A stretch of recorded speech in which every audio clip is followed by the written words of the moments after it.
just like to introduce you Sam Cooley.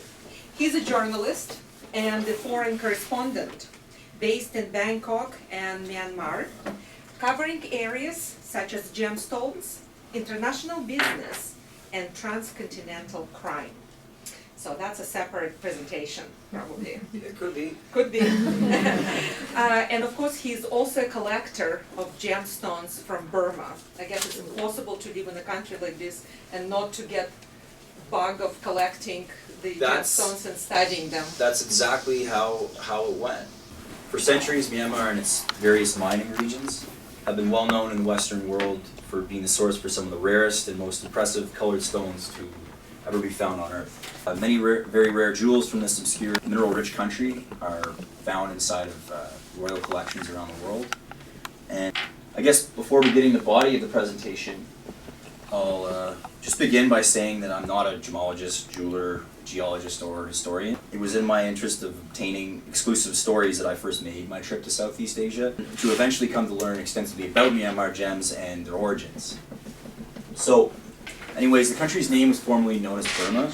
It was changed to Myanmar in 1989, shortly following a bloody populist democratic revolution the year previously, which was promptly stamped out by the nation's ruling military government. To this day, Myanmar is often referred to as Burma, and both terms are frequently used interchangeably by not only its inhabitants, Myanmar expatriates, but also many people in the rest of the world. As you can see on the map, it's situated in a very interesting geographic intersection between many different countries. India on the northwest, China in the northeast, and Thailand as well in the southeast, and to a lesser extent both Laos and Bangladesh. It has a population of approximately 54 million people, and among this 54 million is an extremely ethnically and linguistically diverse population that's divided and hostile with one another. Though it's not well researched by Western scholars, it is the site for the world's longest ongoing insurgencies. Portions of almost all border areas are at least somewhat controlled by ethnic armed groups who've been at odds with the predominantly Buddhist Myanmar central state government throughout modern history. After 70 years of continual isolation from the rest of the world, it's truly like walking back in time sometimes when you visit this country. It's complete with breathtaking views of golden temples, and large golden spires sticking out over the skyline can be seen all throughout the country. And it's part of the reason why Myanmar is known as the Golden Land. Of course, that nickname also has to do with the large amounts of gold found underneath the surface of it. So delving even further back in history, during the Industrial Revolution in England in the 1700s and 1800s, the British East India Company started to covet the vast amount of resources inside Myanmar, such as its precious metals and gems. Before the British took over in the late 1800s, Burma was ruled predominantly by Burmese kings who were eventually overthrown after 3 waves of what is now known as the Anglo-Burmese Wars, which ended with the complete annexation of Burma by the British. During this period of British rule, Burma grew to become one of the most advanced countries in Asia. I'm not taking a pre-colonial stance. I'm a very apolitical person. I prefer not to comment on politics. But I can say that there was a fair bit of development. Whether there was a lot of bloodshed as well, yeah, there was. But shortly after gaining its independence in 1948, the nation spiraled into chaos, rebellion, and isolation, which has continued until today. On the far left photo is an example of an old structure built by the British. Many such buildings remain in cities across the country, and they're often occupied, but they're in a state of disrepair and decay. That's pretty normal throughout different major cities, you can see. And with time, are sort of decayed and not being taken care of. And here is an unfortunate area near the border where internally displaced people have been kept, sometimes for generations in the Thai-Burma border. Many of them are Christian. There are also Muslims in the far northwest of the country. And it's been going on for quite some time. Now, getting to Mogok, of all the various mining areas in Myanmar, perhaps the most famous is Mogok. The mining tract is situated close to a town of the same name, and it's been mined on and off from the 6th century until the present day. A great deal of famous old rubies and sapphires from royal collections across Europe were, they originated from this location. And although its famous royal blue sapphires and highly fluorescent pigeon blood rubies are what makes Mogok a household name for many jewelers, and gem collectors across the world. A number of semi-precious stones such as spinel, sometimes called the Jedi spinel, like the very, very bright ones, lapis, garnets, moonstone, and peridot are also from Mogok. Presently, Mogok has several mines which continue to be operational. Most are controlled in joint ventures between the Burmese government and private enterprises. For centuries, Westerners have made the journey to visit this area, but they've often been restricted, or at least partially restricted, from actually visiting the mines. Today, the average traveler is also somewhat restricted, and they must apply in advance in order to get a permit. I'll get into it a bit later if you are interested in doing that, where I would recommend you go and not waste your time. The best way to do it without wasting your time.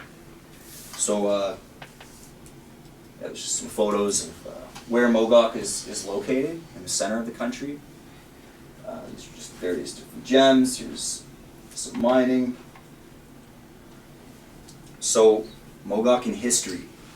Since the 1700s, records exist of Burmese kings and their love of high-quality gems from their kingdom. King Mindon, seen in the black and white on the left, he ruled Burma from the early to mid-1800s, and it's said that he'd demand rough sapphires to be shipped to his palace so he could personally sift through the stones and separate the different qualities himself.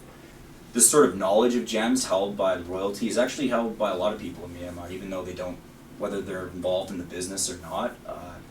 It's a sort of collective wisdom. A lot of people, they just understand gemstones to a far greater degree than people in North America usually do, I mean, with the exception of everyone who's here. The Burmese monarchy put a policy in place a long time ago which demanded gems over a certain size to be the official property of the king.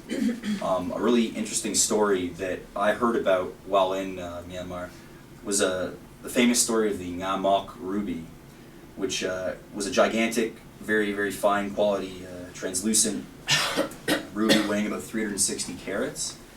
And it was originally found by a miner with the same name. His name was Mogok, in the 1600s and 1700s. He's said to have delivered the stone to the king himself while keeping the other half of the ruby, whether he broke it himself to keep some of it or not, I'm not sure. But he sold it in secret to a Chinese prince.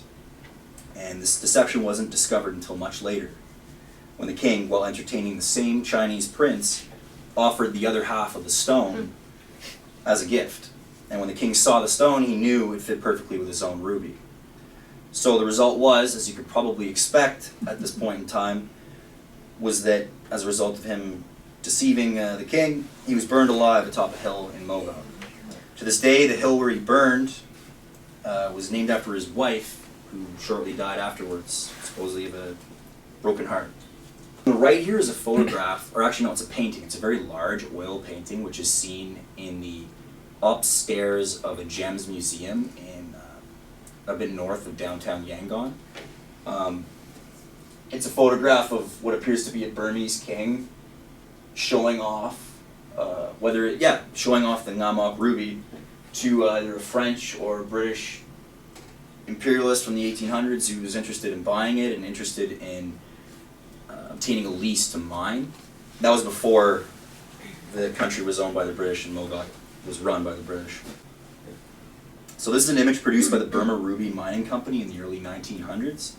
Sifting through alluvial marble gravel in a manner similar to this still goes on today in Myanmar's famed Valley of Gems. I myself haven't been to Mogok mines, but you could check out some videos on YouTube, and I mean, it looks very similar today as it did to back then.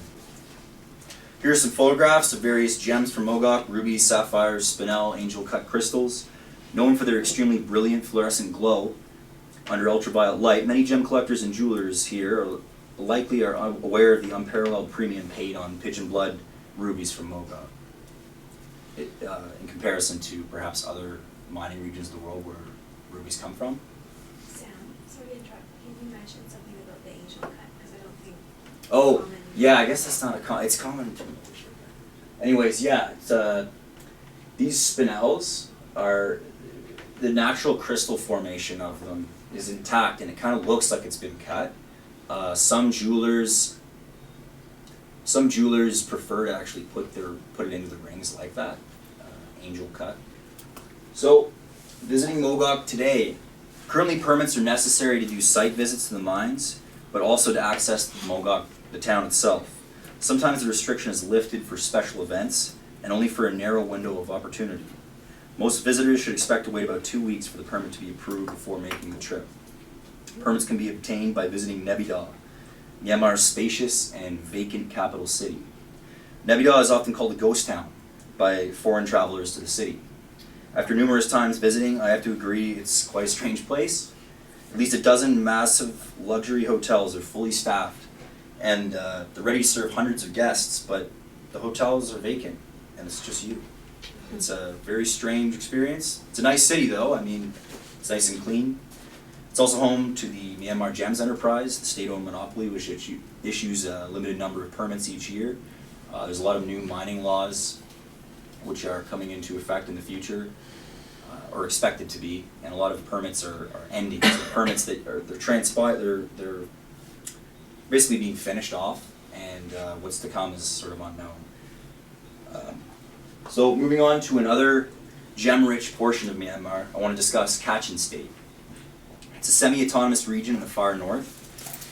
It's named after the approximate 1 million population of ethnic Kachin Hill tribe people. The Kachins are a clan-based ethnic group consisting of 6 different tribes: the Jingpo, who are the largest, the Zaiwa, Rawang, Lisu, the Lashis, and also the Maru. Some of them have their own language, although many of them also speak Jingpo as well, and Burmese. And some of them know English because their language is actually in Latin script as a result of missionaries going over there in the 18 and 1900s and turning their orally spoken language into Latin alphabet. Kachin State has 3 mining areas. Hpakant, which is known for its jadeite, Mogok for Maw Sit Sit jade, and Tanai, which is known for its amber. One of the only reliably unrestricted areas in Kachin State is Machina, which is the far northern capital city. These are some photographs of Machina. The far right, top right, is it's their national park. It's called Manao Park. But anyway, the city has a population of 300,000 people, and it's much cleaner than a lot of other areas of the country. One of my first introductions to both Kachin State and its people was during a 3-month period where I taught college media courses to Kachin youth at a Catholic church compound. Although conflict does take place between the Kachin Independence Army and the Burmese Tatmadaw, who are like the central government there, the government forces, these conflicts are not actually within city limits. So the city itself is, I mean, I've spent a lot of time there. It is safe. I have not witnessed anything in the outer reaches of the city, and I mean, like further away in the jungle, there are some conflicts for sure. Contrary to what many people say about Kachin State, it's safe to visit Machina. However, an abundance of misinformation is propagated by parties who seem to be interested in keeping people from visiting this untouched and scenic land. Or it could just be plain ignorance. A large government-regulated gem and jewelry market is located in the north end of town, although it receives few foreign visitors, many of whom are warded off by stories of warfare and bloodshed, despite Christians, Buddhists, and Muslims, Hindus and Sikhs as well, doing business and drinking tea together on a daily basis. So now we get into Burmite amber, also known as Burmite, Myanmar amber, the clear yellow amber in particular, is becoming a hot commodity throughout China and the rest of the world as a precious material, store of wealth, and also as fashionable jewelry. Myanmar amber is very different from amber from other parts of the world. For one, it's rarer and older than Baltic amber. Not to knock Baltic amber at all, anyone here who happens to like Baltic amber. Myanmar amber is from the Cretaceous period, which is 100 million years old, where Baltic amber is 44 million years old. Burmite is also harder and holds its polish, unlike amber found in localities such as Indonesia. The polish of Indonesian amber seems to fade with time. And Myanmar amber is also so hard that it's actually possible to facet it like a gemstone. It might not have the same kinds of scintillation that other gemstones have, obviously, because it's amber, but it is possible to facet it. You could try faceting other kinds of amber, but I think like the hardness, it does vary. There are 2 main mining localities for Burmite amber. Tanai, which is in Kachin State, and also Kunti, a town and mining region situated on the other side of the western edge of the Hpakant Valley. So since 2016, I've noticed an exponential amount of growth in the markets of northern Myanmar for amber. Higher quality specimens are getting harder and harder to find, and those who have a hold of it are increasingly unwilling to let go of their prized yellow and red amber jewelry. This is mostly to do with the growing populations of collectors of amber jewelry in neighboring China. However, a whole new industry is merging both gems and jewelry with that of paleontology. The search for rare amber inclusions, fossils basically, are trapped inside this ancient sticky tree resin and are discovered on a daily basis by hundreds of amber fossil hunters.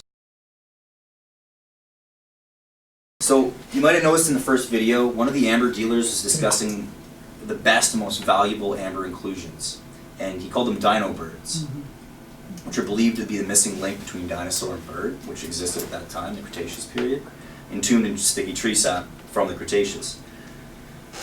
For the hundreds of Myanmar amber hunters who are working right now, polishing away at their amber on bench grinders, sometimes in their basement floors, sometimes in the backs of government shops, a piece of amber with a feather in it, or a full-fledged winged tetrapod, as they're, I guess, properly referred to as, is considered the holy grail of amber inclusions.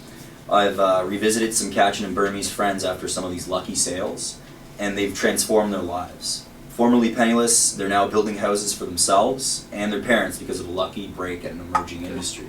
The same goes for just about all gems in the country.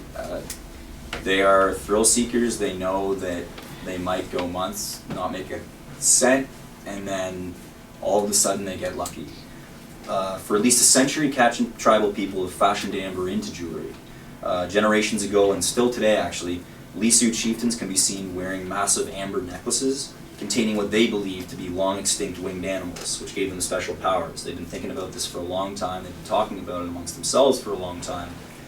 While these stories might only be partially true, a growing number of international researchers are beginning to put the evolutionary pieces of the puzzle together.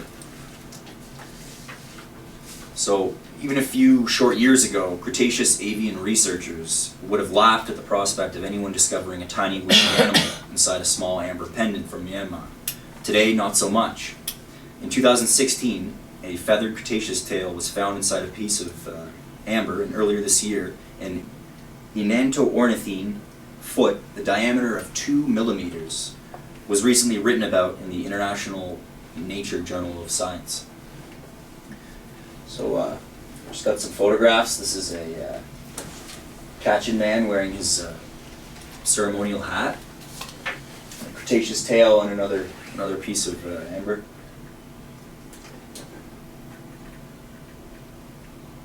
Unlike the manifold levels and stages of deception and trickery involved with the treatment of corundum, emeralds, etc., amber is relatively easy to determine whether it's synthetic or natural, even if you're in the field. Treatments are often easy to spot under a loupe when paying careful attention to spangled inclusions, which can be an indicator of pressure fractures as a result of overheating. New sophisticated pressing techniques with the use of low-quality Baltic amber powder are beginning to appear in major markets in Myanmar in the last year or so. Under ultraviolet light, it's possible to spot inconsistencies in comparison to natural pieces, though. Other methods, such as flow tests and burn tests, can also be used. I'm going to pass around a piece of amber. Maybe you guys could shut the lights. And this light here it's incandescent, fluorescent, and UV. So if you don't get the UV on the first try, just press it a couple times. And don't shine the light in your eyes. The UV, I think, would be really damaging. So I'll start over here on the far right. And you'll see like a strange film on the outside of it, as well as swirling patterns on the exterior. This is an indicator that it's natural. When you look at synthetics, the beams go straight through it and it looks quite a bit different. I don't have any of those to show you just because I don't have any interest in it. So I'll just go to the next. A big part of the study of Burmite amber inclusions has to do with the manner in which these pieces are photographed. High-resolution photographs and complex data reconstruction of micro and nano CT scans can allow for international teams of researchers to study and share images globally and view the specimen at a cellular and even molecular level, depending upon the type of scans that are conducted. For public viewing outside of laboratories, though, because it's highly technical, and when you get some of these files from these different types of scanners, it takes a lot of study in order to be able to interpret the data. But for viewing outside of laboratories, perhaps no other type of imaging technique rivals that of a gigamacro. It's a California-based company that has this equipment available, and it's available in the Greater Toronto area through Mighty Macro. It's a business run by Doug Angus Lee in nearby Hamilton. This is an image, a recently produced image of a piece of amber done with this technology.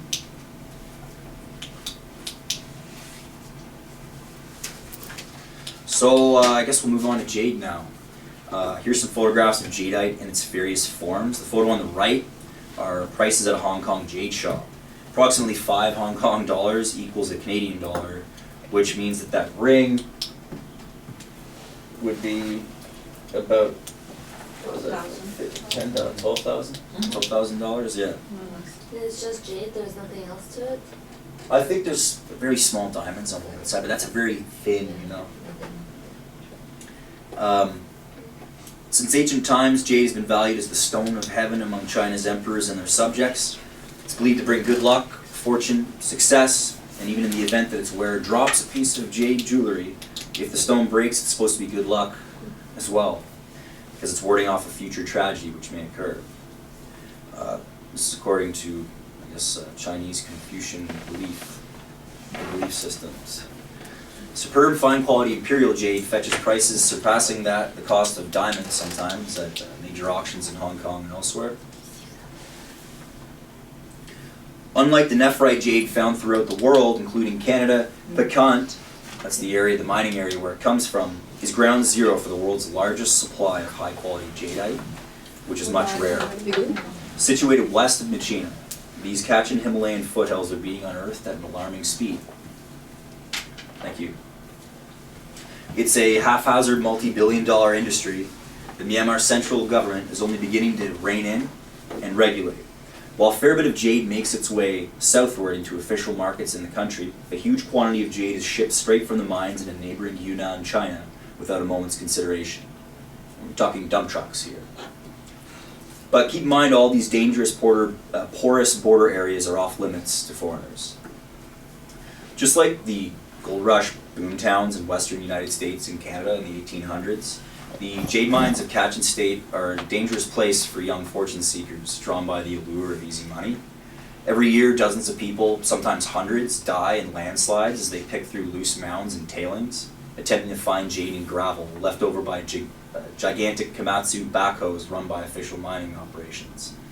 And like all remote mining communities in the world, the work hard, play hard mentality is strong, and this attracts a lot of very destructive vices among the workers. Hpakant is rife with disease, brothels, drug dens, and casinos, which rob these miners of their fortunes before they get a chance to leave town and return home to their families.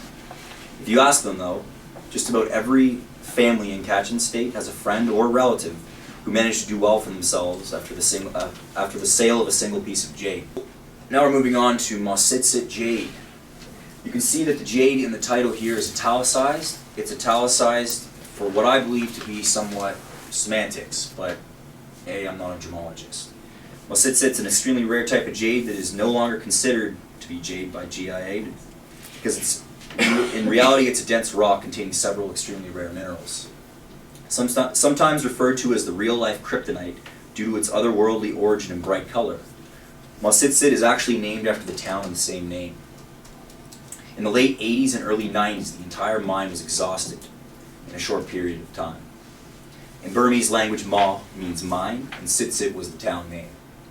The stone comes in many qualities, porosities, and density based on the percentage of composition of its various constituent elements, which include chromium-enriched jadeite, cosmochlore, clinochlore, feldspar, albite, and some other minerals.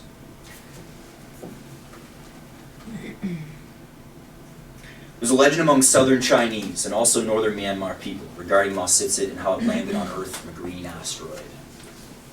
This legend was corroborated in the late 1700s after after a meteorite found in Mexico was studied to contain a small amount of cosmochlore, which has only been found in extremely poor quality in Guatemala and Mexico, and the largest and best deposit is found in northern Burma. The name cosmochlore itself is derived from Greek, cosmos, which means space, and chlor, which means green.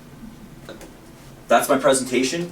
I want to thank everyone at the Canadian Gemmological Association for coming to this presentation, and specifically Rochelle Carswell for getting me to, yeah. Well, thank you so much. Now I know where my next vacation will be. Thank you very much for Yeah, that. thank you. Really, yeah, thank you. Thank you.